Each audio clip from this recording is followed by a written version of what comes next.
Halo teman-teman Start Edu, kali ini kita akan membahas materi tentang analisis ragam atau yang biasa disebut dengan ANOVA satu arah dan dua arah yang ada pada mata kuliah metode statistika 2. Nah, untuk pokok bahasanya sendiri, yang pertama yaitu perbedaan ANOVA satu arah dan dua arah, jenis-jenis ANOVA, ANOVA satu arah, ANOVA dua arah, dan yang terakhir adalah membahas tentang contoh soal.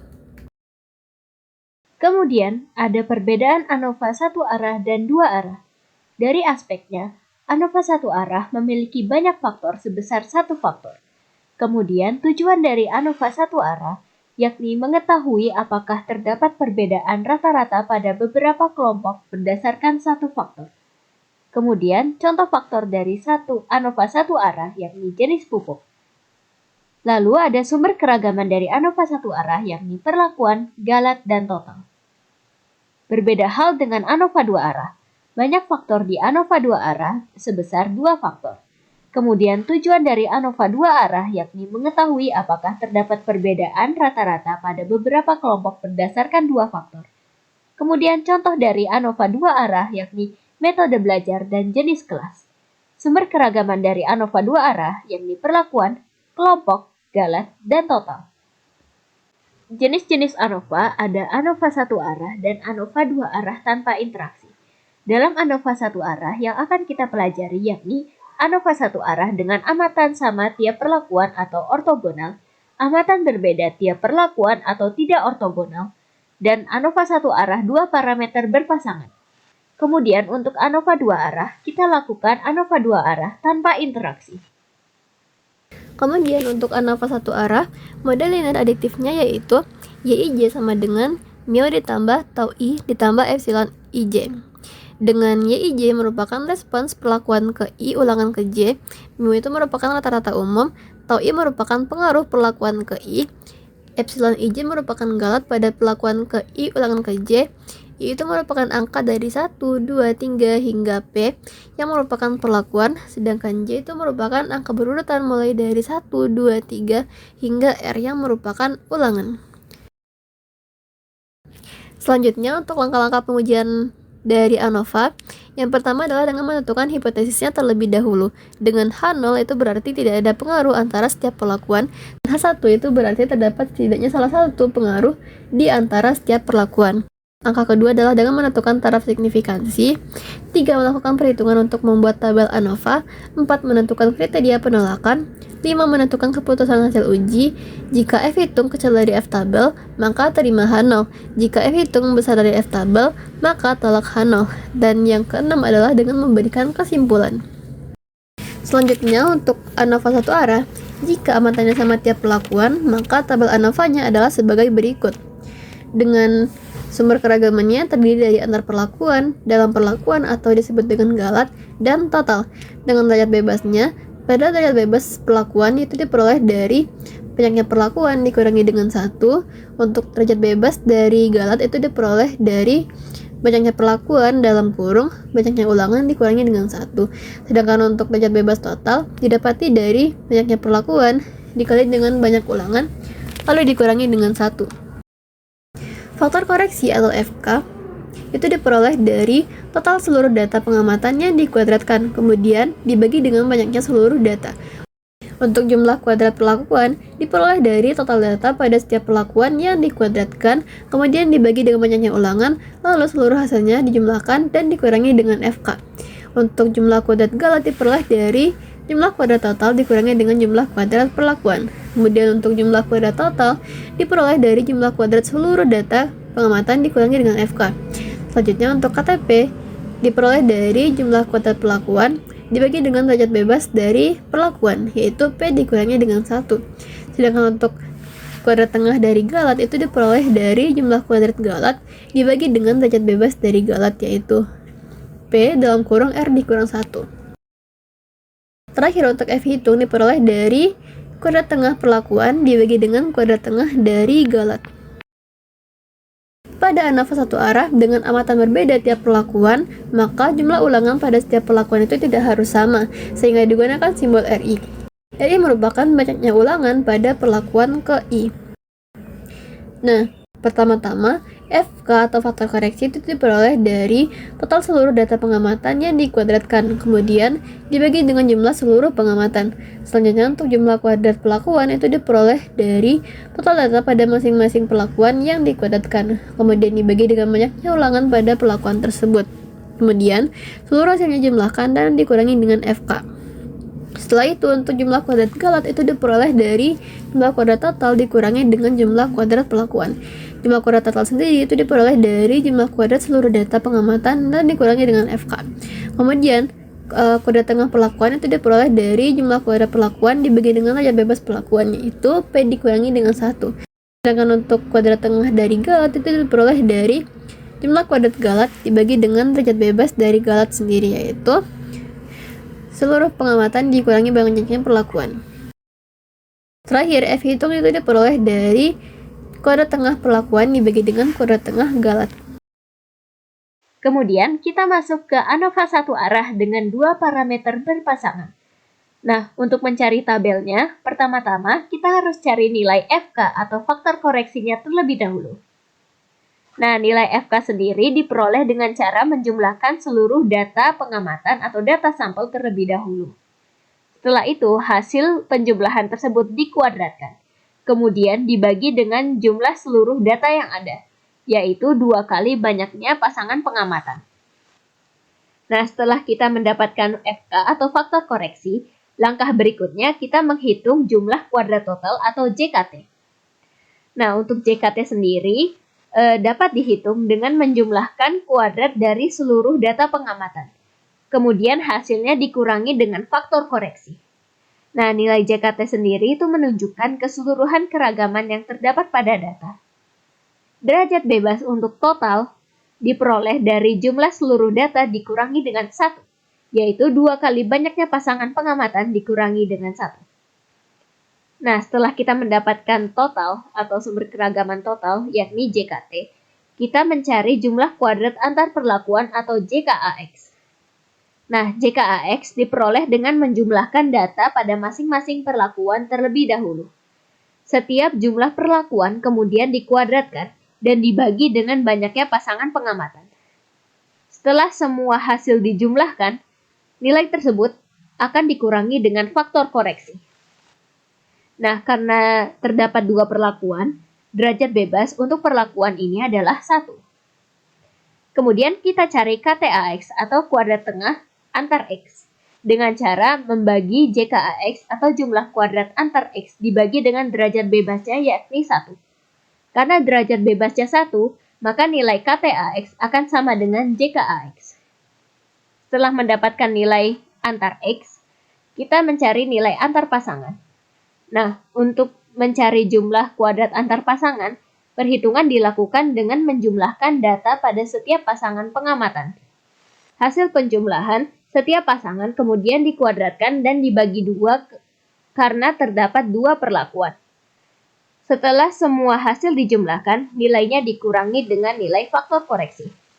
Untuk derajat bebas antar pasangan yakni N-1, yakni pasangan diperoleh dari banyaknya pasangan pengamatan dikurangi dengan 1.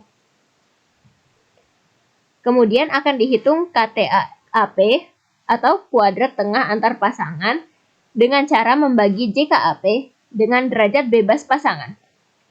Nilai ini itu menunjukkan besar keragaman yang disebabkan oleh perbedaan antar pasangan pengamatan. Nah, yang terakhir untuk jumlah kuadrat galat atau JKG diperoleh dengan cara mengurangi jumlah kuadrat total dengan jumlah kuadrat antar perlakuan dan jumlah kuadrat antar pasangan. Dengan kata lain, keragaman galat merupakan sisa keragaman yang tidak dapat dijelaskan oleh perlakuan maupun pasangan pengamatan. Derajat bebas galat sama dengan derajat bebas pasangan, yaitu banyaknya pasangan pengamatan dikurangi dengan 1. Selanjutnya dihitung kuadrat tengah galat, yakni dengan cara membagi JKG dengan derajat bebas galat. Tahap terakhir yakni menghitung nilai F atau nilai F hitung. Nah, nilai F hitung sendiri diperoleh dengan cara membagi kuadrat tengah antar perlakuan dengan kuadrat tengah antar galat. Nilai F hitung ini kemudian dibandingkan dengan nilai F tabel pada taraf signifikan yang telah ditentukan, misalnya 5%. Apabila F hitung lebih besar daripada F tabel, maka hipotesis 0 ditolak.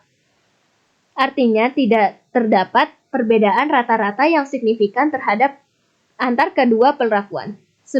Sebaliknya, apabila F hitung lebih kecil atau sama dengan F tabel, maka hipotesis 0 gagal ditolak. Artinya tidak dapat bukti yang cukup untuk menyatakan bahwa kedua perlakuan memiliki rata-rata yang berbeda. Kita memasuki ANOVA satu arah, maka kita akan melanjutkannya ke ANOVA dua arah tanpa interaksi. Nah, untuk model linear aditif untuk ANOVA dua arah tanpa interaksi sendiri, yakni YIJ sama dengan mu ditambah tau I ditambah beta J ditambah epsilon IJ, di mana YIJ merupakan respon pada faktor I, faktor 1 ke I, dan faktor 2 ke J. Mu merupakan rata-rata umum, tau I merupakan pengaruh faktor 1 ke I, kemudian beta J merupakan pengaruh faktor 2 ke J. Nah, epsilon IJ sendiri merupakan galat faktor 1 ke I dan faktor 2 ke J. Nah, I itu dimulai dari 1, 2, hingga P dengan taraf faktor 1, dan J itu dimulai dari 1, 2, hingga R dengan taraf faktor 2. Kita masuk ke langkah-langkah pengujian ANOVA dua arah tanpa interaksi. Yang pertama, kita harus menentukan hipotesis antara faktor 1 dan faktor 2. Nah, untuk hipotesis faktor 1, ada H0 yang mendefinisikan tau 1 sama dengan tau 2 sampai dengan tau I sama dengan 0. Artinya tidak terdapat perbedaan rata-rata respon pada seluruh taraf faktor 1. Yang kedua yakni H1 yang mendefinisikan minimal terdapat 1I di mana tau I tidak sama dengan 0. Nah, ini mendefinisikan terdapat paling sedikit satu taraf faktor 1 yang memiliki rata-rata respon berbeda dari taraf lainnya. Kemudian kita masuk ke hipotesis faktor 2. Yang pertama H0 yakni beta 1 sama dengan beta 2 sama dengan beta 3 sampai dengan beta J sama dengan 0. Artinya tidak terdapat perbedaan rata-rata respon pada seluruh taraf faktor 2. Dan yang H1 mendefinisikan minimal terdapat 1J di mana beta J tidak sama dengan 0. Artinya terdapat paling sedikit satu taraf faktor 2 yang memiliki rata-rata respon berbeda dari taraf lainnya. Nah, setelah kita menentukan hipotesis, langkah selanjutnya kita menentukan taraf signifikansi. Kemudian kita melakukan perhitungan untuk membuat tabel ANOVA. Yang selanjutnya yakni menentukan kriteria penolakan. Kemudian kita menentukan keputusan hasil uji, di mana jika F hitung kurang dari F tabel, maka akan menerima H0. Dan jika F hitung lebih besar dari F tabel, maka akan menolak H0 dan memberikan kesimpulan di akhir. Kita akan masuk ke penyusunan tabel ANOVA pada ANOVA dua arah tanpa interaksi. Sebelum pada penyusunan tabel ANOVA, langkah pertama yang harus kita lakukan adalah menghitung faktor koreksi atau FK. Nah, faktor koreksi sendiri diperoleh dengan cara menjumlahkan seluruh data pengamatan, kemudian hasil penjumlahan tersebut dikuadratkan dan dibagi dengan banyak pengamatan, yaitu banyak taraf faktor 1 yang dikalikan dengan banyak taraf faktor 2, yang dilambangkan dengan P dan R. Kemudian kita masuk ke perhitungan jumlah kuadrat total atau JKT. Nah, untuk JKT sendiri diperoleh dengan menjumlahkan seluruh kuadrat seluruh data pengamatan.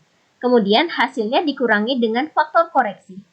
Nah, nilai JKT sendiri itu menggambarkan keseluruhan keragaman yang terdapat pada data penelitian. Derajat bebas untuk total diperoleh dari jumlah seluruh pengamatan dikurangi dengan 1, yaitu banyak taraf faktor 1 yang dikalikan dengan banyak taraf faktor 2, kemudian dikurangi dengan 1. Setelah kita mencari sumber keragaman total, kita mencari jumlah kuadrat faktor 1. Untuk jumlah kuadrat faktor 1 sendiri, dihitung dengan menjumlahkan seluruh data pada setiap taraf faktor 1. Hasil penjumlahan setiap taraf kemudian dikuadratkan dan dibagi dengan banyaknya taraf faktor 2. Setelah seluruh hasil dijumlahkan, nilai tersebut dikurangi dengan faktor koreksi. Nah, setelah kita mendapatkan jumlah kuadrat faktor 1, kita masuk ke derajat bebas faktor 1. Derajat bebas faktor 1 adalah banyaknya taraf faktor 1 dikurangi dengan 1. Kemudian kita bisa menghitung kuadrat tengah faktor 1 dengan cara membagi JKFI atau jumlah kuadrat faktor 1 dibagi dengan derajat bebas faktor 1.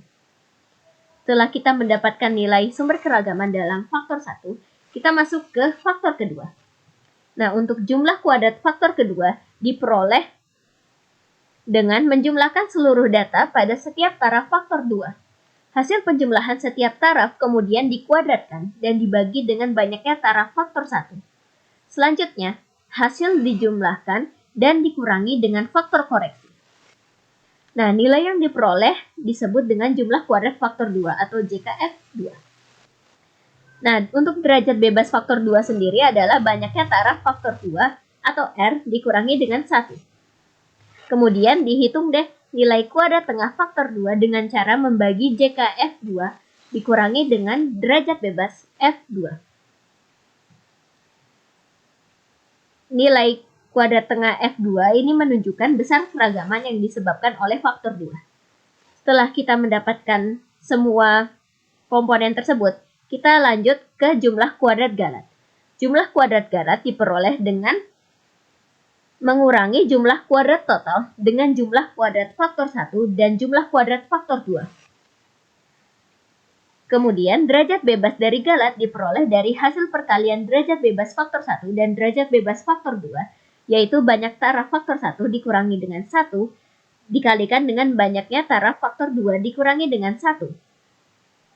Selanjutnya, dihitung kuadrat tengah Galat atau KTG dengan cara membagi JKG atau jumlah kuadrat Galat dibagi dengan derajat bebas Galat. Kemudian kita masuk ke perhitungan statistik uji F atau F hitung untuk faktor 1. Untuk faktor 1 sendiri, F hitung diperoleh dengan cara membagi KTFI atau kuadrat tengah F1 dengan KTG atau kuadrat tengah Galat. Sedangkan untuk F hitung faktor 2 diperoleh dengan membagi kuadrat tengah faktor 2 dibagi dengan kuadrat tengah Galat. Kemudian masuk ke contoh soal yang pertama. Untuk contoh soal yang pertama, jika seorang dosen ingin mengetahui apakah terdapat perbedaan rata-rata nilai ujian pengantar ilmu kehidupan berdasarkan 3 metode pembelajaran di 3 kelas yang berbeda. Untuk datanya seperti yang tertera pada layar, pertanyaannya, dengan taraf nyata 0,05, ujilah apakah terdapat perbedaan rata-rata nilai ujian antara ketiga metode pembelajaran. Untuk soal ini, kita akan menggunakan metode ANOVA satu arah dengan amatan yang berbeda. Langkah pertama dengan menentukan hipotesis terlebih dahulu.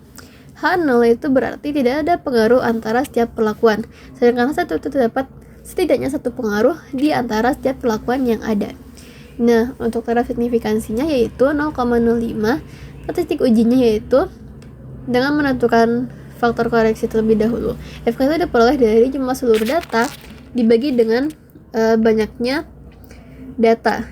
Lalu diperoleh hasilnya adalah 72696,333. Kemudian untuk jumlah kuadrat total itu diperoleh dari jumlah kuadrat dari seluruh data pengamatan yang dikurangi dengan FK.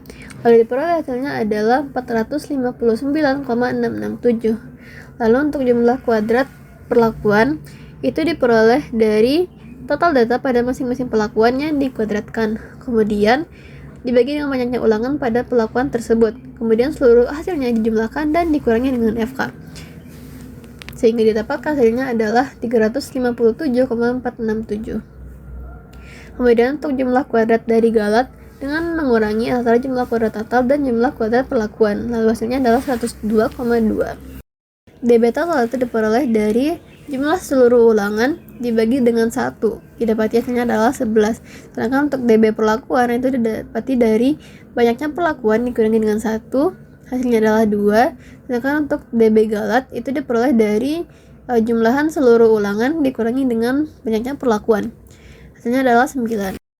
Kemudian untuk mencari kuadrat tengah dari perlakuan itu dengan membagi antara jumlah kuadrat perlakuan dan DB perlakuan. Hasilnya adalah 178,7335 untuk kuadrat tengah dari galat dengan membagi antara jumlah kuadrat galat dan DB galat.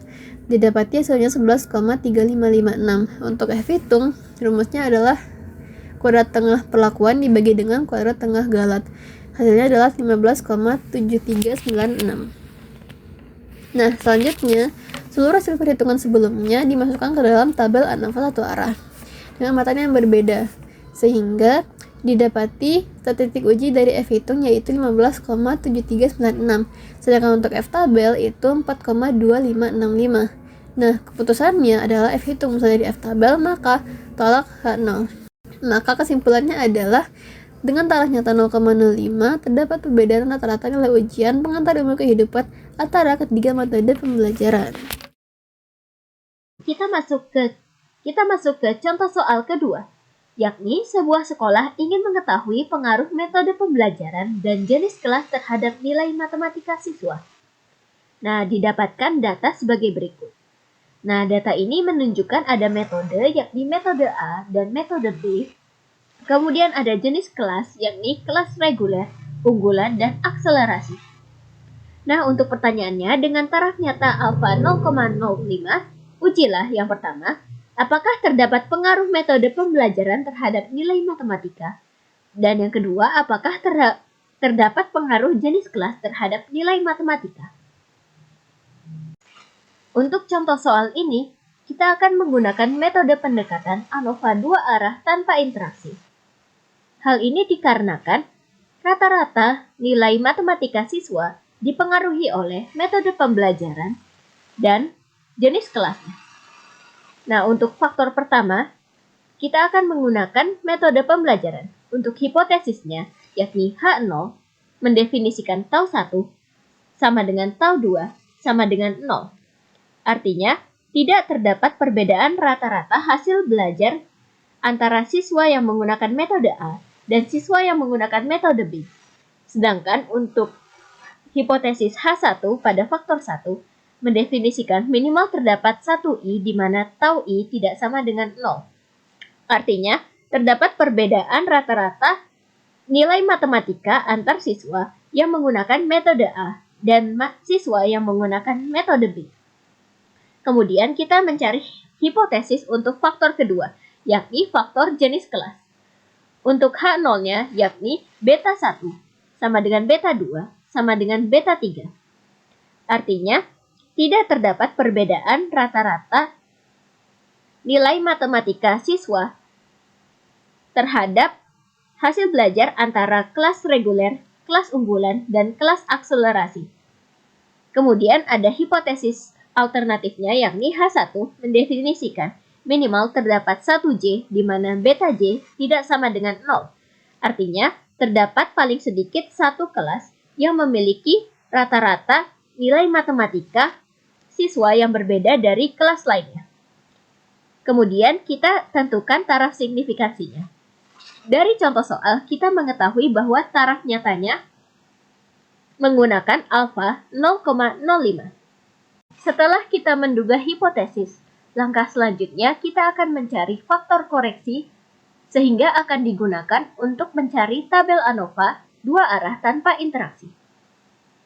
Kita akan mencari nilai faktor koreksi. Faktor koreksi sendiri yakni jumlah data yang dikuadratkan dibagi dengan banyaknya data. Di sini kita mengetahui bahwa data tersebut yakni 78, 82, 85, 88, 90, dan 92.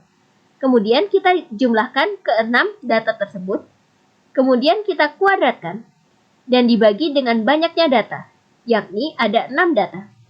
Sehingga kita akan mendapatkan faktor koreksi, yakni 44204,17. Setelah kita mendapatkan nilai faktor koreksi, kita akan mencari jumlah kuadrat total, atau JKT.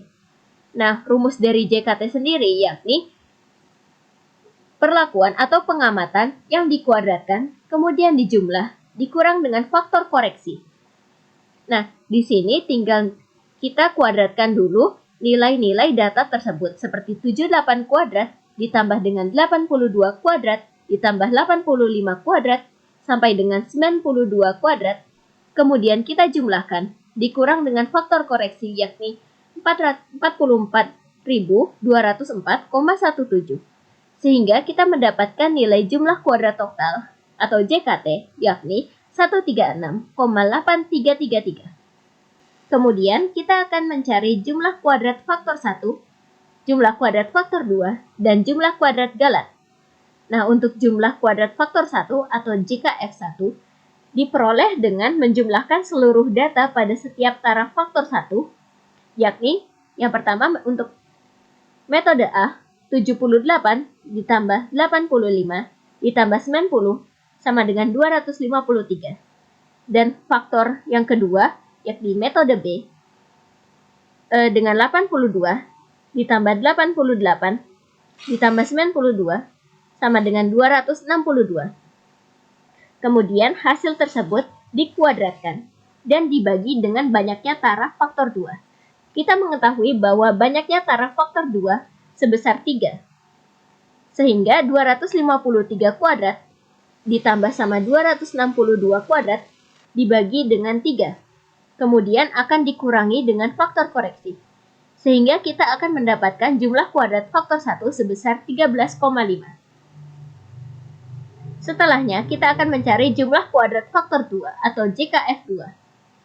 Untuk JKF2 sendiri, memiliki perhitungan yakni dengan cara menjumlahkan seluruh data pada setiap taraf faktor 2. Seperti 78 ditambah 82 menghasilkan 160, kemudian 85 ditambah 88 menghasilkan 173, kemudian 90 plus 92 menghasilkan 182. Kemudian, setiap taraf tersebut dikuadratkan dan dibagi dengan banyaknya taraf faktor 2. Faktor 1. Untuk taraf faktor 1 sendiri, ada 2. Setelah kita melakukan perhitungan tersebut, kita akan menguranginya dengan FK atau faktor koreksi. Sehingga kita mendapatkan nilai jumlah kuadrat F2, yakni 122,3333. Setelah itu, kita akan mendapatkan jumlah kuadrat galat atau JKG, di mana JKG sendiri itu akan sama dengan jumlah kuadrat total dikurangi dengan jumlah kuadrat faktor 1 dikurangi dengan jumlah kuadrat faktor 2. Setelah melakukan perhitungan, kita akan mendapatkan jumlah kuadrat galat bernilai 1. Kemudian kita akan mencari derajat bebas. Nah, untuk derajat bebas dari total, kita akan mengkalikan taraf faktor 1, P, yakni 2, dan taraf faktor 2, yakni R, yakni 3, sehingga 2 kali 3 sama dengan 6, dan dikurangi dengan 1, sehingga derajat bebas dari total yakni 5. Kemudian derajat bebas dari faktor 1, di mana taraf untuk faktor 1 yakni P, yang bernilai 2, dikurangi dengan 1, sehingga derajat bebas faktor 1 menghasilkan nilai 1. Kemudian derajat bebas faktor 2, di mana taraf faktor 2, yakni R, yang bernilai 3 dikurangi dengan 1. Sehingga kita mendapatkan derajat bebas faktor 2, yakni 2. Terakhir, kita mencari derajat bebas galat, di mana kita akan mencari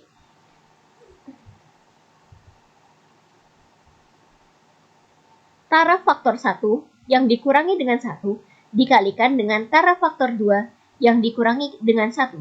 Sehingga nilai dari derajat bebas galat, yakni 2 dikalikan dengan 1, sehingga akan menghasilkan nilai 2. Setelah kita mendapatkan nilai jumlah kuadrat dan nilai derajat bebas, kita akan melanjutkannya untuk mendapatkan nilai kuadrat tengah. Nah, untuk kuadrat tengah faktor 1 atau KTF1 didapatkan dengan membagi jumlah kuadrat faktor 1 dengan derajat bebasnya. Sehingga mendapatkan nilai kuadrat tengah faktor 1 yakni 13,5. Kemudian, kuadrat tengah faktor 2 atau KTF2 itu juga dengan membagi jumlah kuadrat faktor 2 dengan derajat bebas faktor 2, yakni 122,3333 dibagi dengan 2, yakni mendapatkan nilai KTF2 yakni 61,1667. Kemudian ada kuadrat tengah galat atau KTG, yakni dengan membagi jumlah kuadrat galat membagi jumlah kuadrat galat dibagi dengan derajat bebas galat, yakni 1/2, sehingga mendapatkan nilai kuadrat tengah galat, yakni 0,5. Kemudian kita akan mendapatkan F hitung untuk faktor 1 dengan membagi kuadrat tengah faktor 1 dengan kuadrat tengah galat, sehingga mendapatkan faktor F hitung untuk faktor 1 yakni 27. Kemudian untuk faktor 2 yakni jenis kelas, kita akan membagi nilai kuadrat tengah faktor 2 dengan kuadrat tengah galat, sehingga kita akan mendapatkan 61,16667 dibagi dengan 0,5, sehingga mendapatkan nilai 122,3333. Kemudian kita akan memasukkannya ke dalam tabel ANOVA seperti yang tercantum di layar.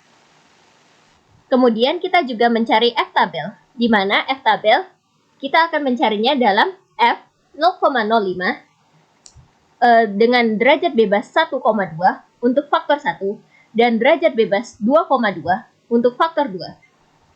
Kemudian kita hitung untuk F tabel untuk faktor 1 yakni 18,5128 dan untuk faktor 2 yakni 19.